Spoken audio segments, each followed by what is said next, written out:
Bagabogo Film di sini. Gimana kabar kamu hari ini? Pada kesempatan yang santai ini, gue akan menceritakan sebuah alur film yang bikin kamu lebih baik. Jadi jangan lupa subscribe ya. Jadi langsung aja kita simak ke alur cerita filmnya. Go, go, go, go.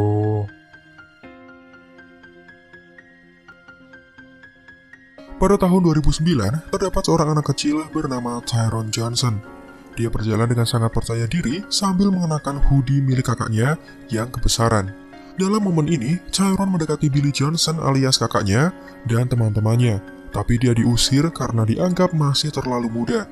Meskipun Tyrone pergi, tapi dari kejauhan dia mengamati rencana yang sedang dipersiapkan oleh kakaknya. Ternyata para pemuda itu ingin mencuri radio di dalam mobil seseorang. Alasannya karena pemilik mobil tidak mau membayar setelah meminta jasa pemasangan dari Billy dan kawan-kawan. Oleh karena itu, mereka ingin mengambil radio yang sebenarnya adalah milik mereka. Nah, untuk bisa diterima oleh circle kakaknya, Tyrone dengan berani memutuskan untuk mengambil radio tersebut. Dengan cara ini, dia beranggapan bisa membuat kakaknya terkesan dengan tindakan beraninya. Namun bukannya pujian yang dia dapatkan, Billy malah memarahinya. Dia kecewa karena adiknya sudah bertindak seperti berandal. Apalagi kaum kulit hitam terkenal selalu mendapatkan diskriminasi dari kaum kulit putih. Saat hendak mengembalikan radio tersebut, keduanya malah bertemu dengan petugas kepolisian yang bernama James Conner. Karena ketakutan, kakak beradik itu kemudian melarikan diri dan polisi itu langsung mengejar mereka dari belakang. Di tempat lain, ada gadis kecil bernama Tandy Bowen. Selesai mengikuti latihan balet, dia menunggu jemputan dari ibunya. Namun ibunya tidak datang dan ayahnya yang super sibuk justru menjemputnya untuk pulang ke rumah. Selama perjalanan, pria bernama Nathan itu terus memperingatkan rekannya bahwa salah satu kilang minyak dari perusahaan Roxxon kemungkinan akan meledak jika tidak ditangani dengan cara yang tepat. Lokasi tersebut adalah tempat Nathan bekerja, jadi dia mengetahui secara pasti apa yang akan terjadi dengan tempat itu. Dan ucapannya ternyata benar. Kilang minyak meledak, lalu kemudian runtuh ke dalam danau, dengan gelombang ledakan yang membuat mobil Nathan oleng dan kecelakaan, hingga membuat ayah dan anak itu tenggelam ke dalam danau. Kembali ke Tyrone, dia dan kakaknya tersudut di dekat sebuah dermaga. Terkejut setelah mendengar suara ledakan, James Conner langsung menarik pelatuknya dan menembak Billy, menewaskannya seketika sehingga tubuhnya jatuh ke dalam air.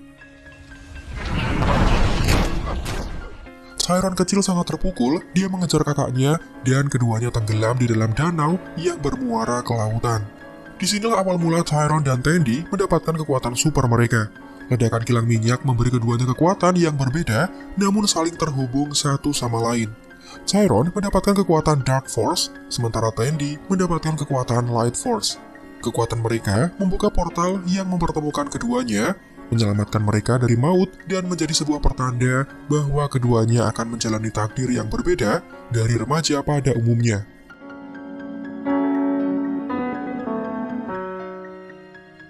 Bertahun-tahun kemudian, dua anak kecil itu sudah tumbuh menjadi remaja. Keduanya menjalani kehidupan yang bisa dibilang sangat jauh berbeda. Tyrone dibesarkan dengan orang tua yang lengkap dan bersekolah seperti remaja kebanyakan. Sementara Tandy malah menjadi gelandangan.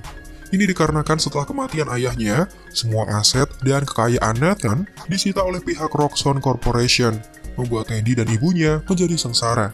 Tidak ingin merepotkan ibunya, Tandy memutuskan untuk melarikan diri dari rumah dan hidup dengan caranya sendiri. Untuk mencukupi kebutuhannya, Tandy sering menyusup ke dalam sebuah pesta. Dia mendekati pemuda kaya raya, mampir ke rumah mereka dengan tujuan untuk menggasak harta benda yang orang tersebut miliki. Dia melakukan ini bersama dengan pacarnya, dan Tandy memilih tinggal di dalam sebuah gereja yang sudah ditinggalkan secara diam-diam. Sementara itu, Tyrone yang mengikuti pertandingan basket, dia marah karena sudah berulang kali mendapatkan perlakuan kasar dari lawannya. Namun, wasit tetap tidak bergeming dan seolah membiarkannya. Puncaknya, dia meluapkan kekesalan dengan menghajar lawannya itu, dan keduanya terlibat dalam sebuah perkelahian. Baik Tyrone dan Tandy, keduanya terlihat beristirahat setelah melalui satu hari yang cukup berat.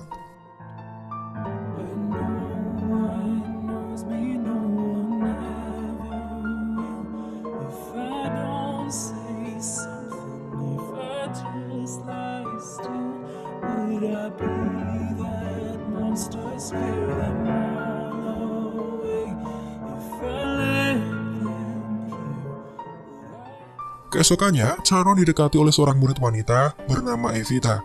Dia tidak menghiraukan kekacauan yang dibuat oleh Chiron selama pertandingan, dan gadis itu mengajaknya untuk mengikuti sebuah pesta yang diadakan di dalam hutan terbuka. Gadis itu memberikan nomor telepon dan GPS yang mengarah pada lokasi pesta yang sudah ditentukan. Sementara Tandy mengunjungi kediaman ibunya yang terlihat sangat sederhana. Seperti sudah menjadi kebiasaannya, Tandy menyimpan semua barang penting hasil curiannya ke dalam sebuah tas berwarna pink yang disembunyikan di atas plafon rumah. Sore harinya, Tandy mengunjungi pesta murid-murid SMA guna melancarkan aksi pencuriannya. Dia sengaja menabrak Chiron dan pura-pura berkenalan dengan tujuan untuk mencuri dompetnya. Pencurian ini akhirnya ketahuan setelah Chiron ingin memberikan Evita minuman, tapi saat hendak membayar, dompetnya sudah tidak ada. Chiron langsung mengejar Tandy, dan ketika mereka bersentuhan, masing-masing malah mengaktifkan kekuatan mereka.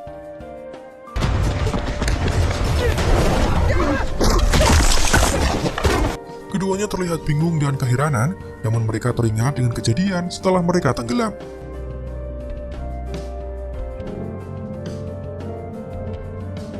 Karena kehilangan kendali, tangan Tandy memancarkan cahaya yang sangat terang, membuatnya memiliki kesempatan untuk melarikan diri dan meninggalkan Chiron sendirian. Tidak berselang lama, setelah dia bercinta dengan pacarnya, Tandy semula ingin menceritakan apa yang baru saja dia alami, namun dia tidak melanjutkan ceritanya dan memilih untuk menyimpannya rapat-rapat. Sementara itu, Chiron yang bersiap untuk tidur, ketika bangun dia sudah berpindah tempat dan menuju di atas kantor Roxxon Corporation. Setelah insiden pertemuannya dengan Tandy, kekuatannya kemudian terbuka. Dark Force mengarahkannya untuk menuntaskan kasus kematian kakaknya, satu hal yang selalu mengganjal di kepalanya setiap malam. Chiron kemudian kembali teringat dengan kejadian beberapa saat setelah kematian kakaknya. Pihak kepolisian mengabarkan Billy tewas karena overdosis narkoba dan mayatnya ditemukan di dekat danau. Sontak hal ini membuat Chiron kecil marah karena kejadiannya tidak seperti itu. Dia masih ingat ada polisi berambut merah kecoklatan menembak mati saudaranya pada malam sebelumnya. Namun oknum polisi itu sangat licik, dia melindungi rekannya dengan mengatakan tidak ada satupun polisi yang menembak ketika mereka menemukan mayat dari seorang remaja pada malam sebelumnya. Dan tidak ada polisi dengan ciri-ciri yang disebutkan oleh Chiron yang bekerja di kantor tersebut. Video CCTV ketika Chiron kecil mengambil radio juga semakin memberatkan ucapannya. Dan tentu ucapan anak kecil tidak akan menang jika melawan argumen polisi meskipun dia berkata jujur, sementara mulut polisi penuh dengan kebohongan. Nah, ketika hendak berjalan pulang, Chiron menyaksikan James Garner, pelaku pembunuhan kakaknya yang sekarang menjadi detektif kepolisian. Sesuai dengan yang sudah disebutkan sebelumnya, kekuatan Dark Force menuntun Chiron untuk menuntaskan masalah yang mengganjal di dalam pikirannya. Di saat yang bersamaan, siapa sangka kekuatan Tandy juga mulai terbuka. Ketika dia kembali ke rumah ibunya, dia terkejut dengan kepulangan ibunya membuat tangannya terkena sayatan pisau. Saat ibunya memeriksa luka itu, sentuhan tangannya membuat Tandy bisa melihat apa yang ada di dalam pikiran ibunya. Tandy menyaksikan masa lalu yang indah, dia berlatih balet ditemani dengan ibu dan ayahnya yang terlihat harmonis, suatu hal yang sudah lama hilang dari kehidupannya.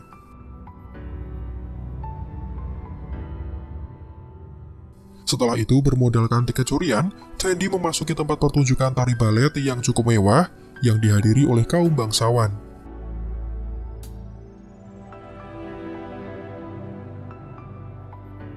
Chiron mulai mencari polisi pembunuh kakaknya di internet. Ibunya kemudian datang dan menegurnya atas ketidakhadirannya di sekolah pada hari itu. Karena ibunya terus mengkhawatirkannya, Chiron menganggap hal ini sudah berlebihan, seolah-olah orang tuanya takut kehilangan Chiron sama seperti yang terjadi dengan Billy. Pembicaraan mereka kemudian selesai setelah ibunya meluapkan semua perasaannya di balik kepeduliannya terhadap Chiron. Tidak lama setelah itu, hal yang sama kemudian kembali terjadi. Chiron yang ingin tidur malah berpindah ke dalam sebuah bagasi mobil dengan suara panggilan dari alat komunikasi polisi yang terdengar beberapa kali. Ternyata, Chiron berada di dalam mobil James Garner yang sedang bertransaksi narkoba. Ketika bagasi dibuka, Chiron menyerang polisi kotor itu lalu berlarian kencang untuk menyelamatkan diri. Sementara itu, Tandy yang selesai menyaksikan pertunjukan balet, dia dikejutkan dengan kedatangan Rick Cotton, pria yang sempat dia kuras hartanya beberapa waktu lalu. Rick mengetahui posisi Tandy setelah dia menyadari tiketnya sudah dicuri, jadi pasti wanita itu menuju kemari. Dengan nafsu yang membara, Rick berniat untuk mengajak Tandy bercocok tanam secara paksa. Tandy yang ketakutan menolak dan dia menciptakan kristal belati tanpa disengaja, menusuk perut Rick Carlton hingga membuatnya jatuh bersimbah darah. Kembali ke Tyrone, dia bersembunyi di dalam bangunan kosong, namun James Garner masih bisa menemukannya.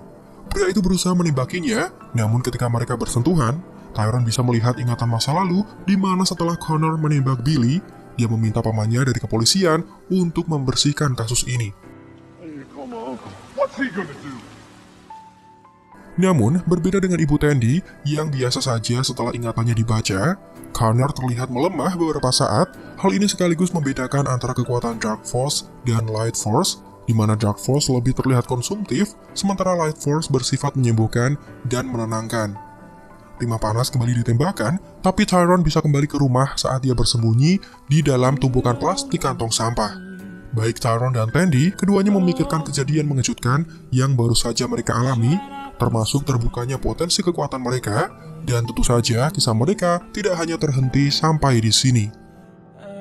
Jadi sekian alur film yang gua bawakan. Semoga kalian terhibur dengan video gua. Dan jangan lupa subscribe untuk info film lainnya di channel Baga Bogo Film.